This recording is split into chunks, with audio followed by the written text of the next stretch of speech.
From Schools First, as it says right here. I noticed you and I aren't wearing leis, but he kept his on because it's Maui week. You and I we had FOMO there watching him in Maui. I know.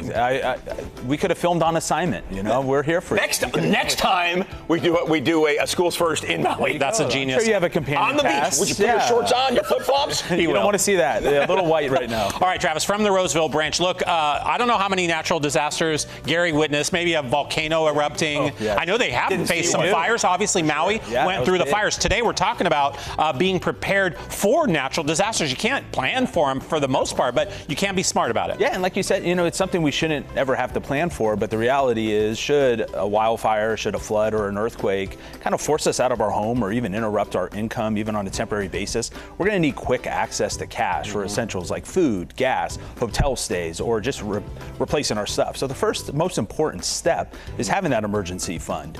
You know, are we able to kind of weather that safety net should something happen? So we recommend having 3 to 6 months of kind of your expenses. Now, I know that seems a little overwhelming, so start small. You know, just $20 a week will really add up. You know, set up an automatic transfer to kind of help with that continued growth. Now, a lot of times what people don't think about is put some of that money into a higher yield savings to help it grow quicker. Sure. Now, you just want to make sure that those funds are accessible, because in an emergency, you may not have time for that transfer to clear. You don't want to lock yourself out from the very thing you're trying to help with. Exactly. I know people are scampering to try to make sure they got everything. What about paperwork and things like that? I know, you know, we just recently with these fires, unfortunately, people are rushing to get whatever they can, and you need to get important paperwork. Yeah, and that's a really big one, because like you said, in an emergency, you don't have a lot of time to get out of your home. And so we even know where our critical documents are? And so start gathering those, you know, your driver's license, social security card, medical records, insurance policies, bank information, you know, passports, your deeds and titles, all of that. You know, take a copy, put it in a fireproof and waterproof safe, and also back it up to a secured cloud account.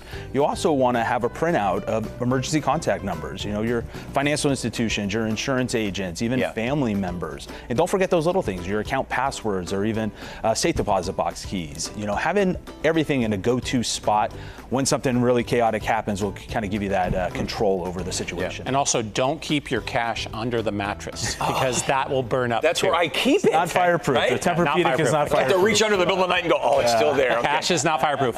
Quick question about insurance as it relates to some of these things. I know people with whether it's flood, fire, some kind of disaster, having the right insurance is obviously helpful. You're paying in case something happens.